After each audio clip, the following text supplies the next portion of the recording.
So we have the image pulled up in Photoshop. Great.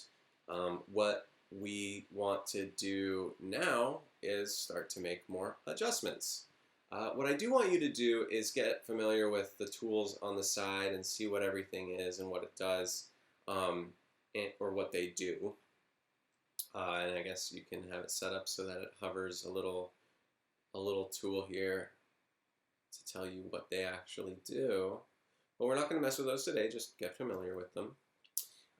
What we have over here is our image, right? This is the photograph.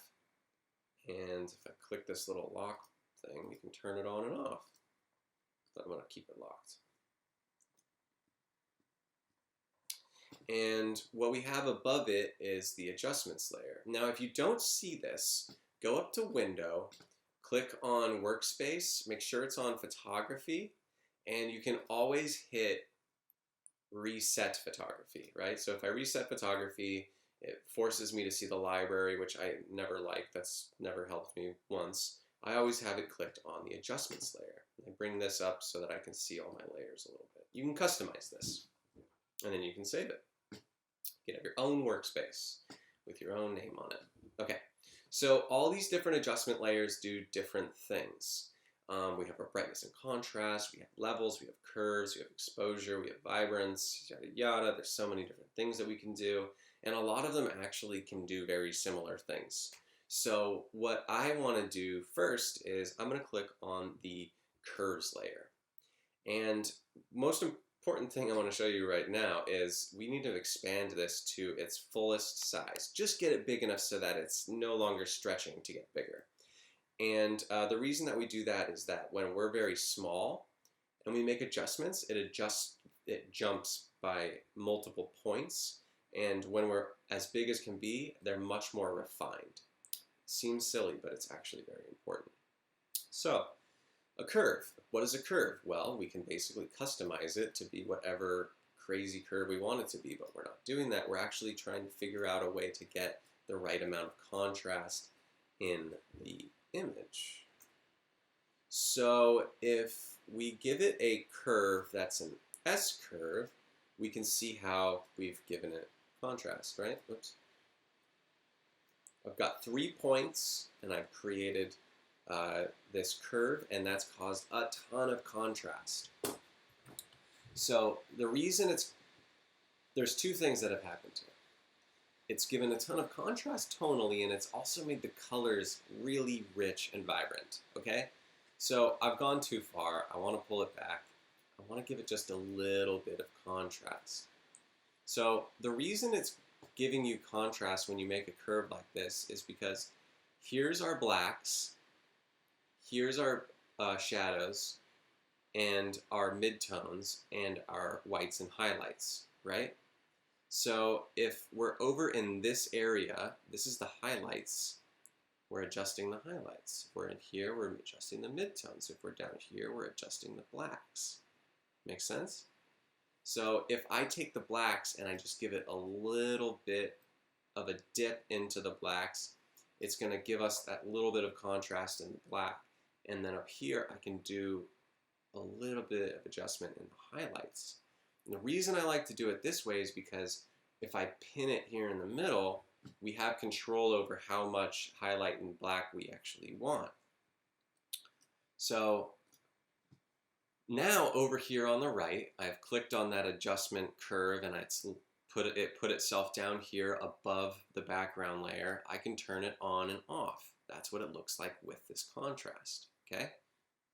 If I go up and let's just turn that off. That little eye turns it on and off. If I go up here, there's actually a contrast button. So let's click on the contrast button. And I'm just going to bring it up to, let's say, 25. And then I'm going to turn that on and off.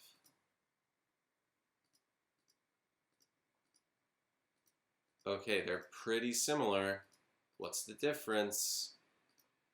They're actually very similar. There you go. You can get to the exact same place using these two different adjustments.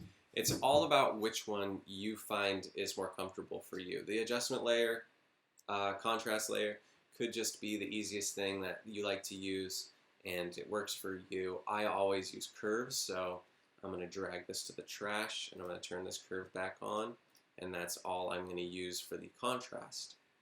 But let's say it's a little too saturated and I don't really like the saturation colors in this canvas, particularly right here. I'm still going to adjust the entire image, but I'm going to come up here and I'm going to grab a saturation adjustment and I'm going to drag it all the way down so you can see what happens when we pull it completely. It goes black and white. If I bring it all the way up, it's totally crazy. And so I'm going to go back to 0 and I'm going to back it off just a little bit. I'll go to like -14. How about that? I'll exit out of there and I'll turn my saturation on and off to see which one I like more. And we can see that the saturation on with the taking a little bit of color out makes it a little easier to look at. It's less distracting, especially with the blue down here and this crazy yellow-ish. It's hard. Okay, so we have made our adjustment layer for saturation. We've made an adjustment layer for contrast. And I think I'm done with this image. Great. What we're going to do now is we're going to save it. So if I go up to File and go to Save As, or if I do Shift Command S, I'm on a Mac, we will see that it has opened us up in our original file location, which is great. I don't save things in random folders. I keep subfolders within my original folder. Okay, so here are all the raw images from this day, the DNGs. Okay, so what I would want to do now is save this as a Photoshop document or a PSD. We're in Photoshop, so it's going to inherently want to save it as a PSD. Otherwise, you can choose your different file types down here. I have created a subfolder called PSD. This is the way I do it. It helps me. I've got my raw images here, and then I have my subfolder for PSD. So I'm going to click here, and this is where I'm going to want to save it. I already have saved this image in the past, so I'm just going to go over here, and for now, I'm just going to do version 2. Okay, so now I'm saving this as a Photoshop document.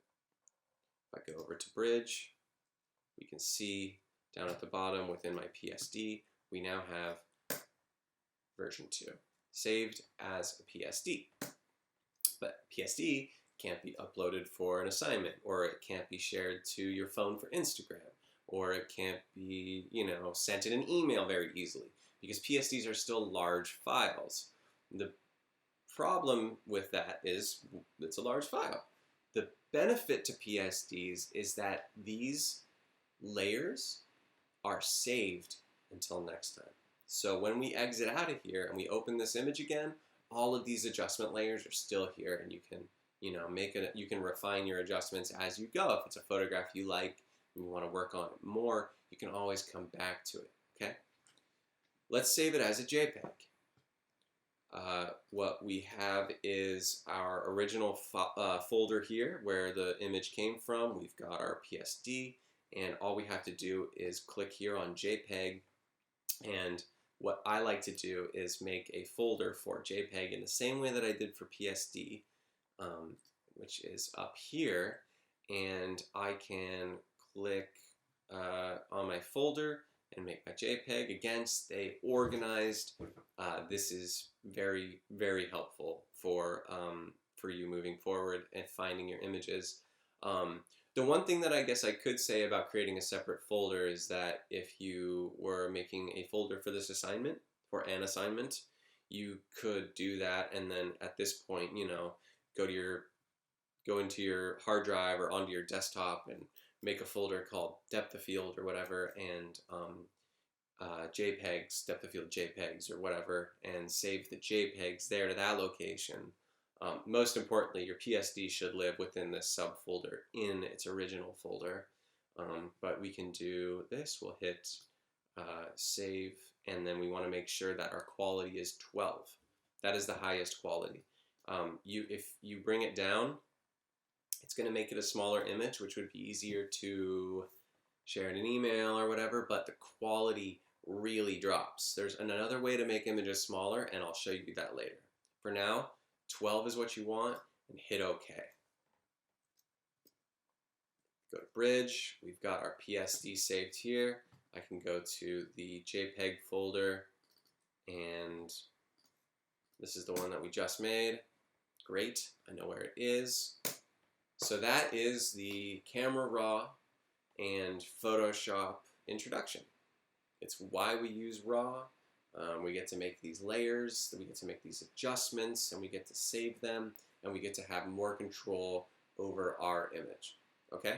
So you're going to start shooting in Camera Raw and follow these steps to process your images.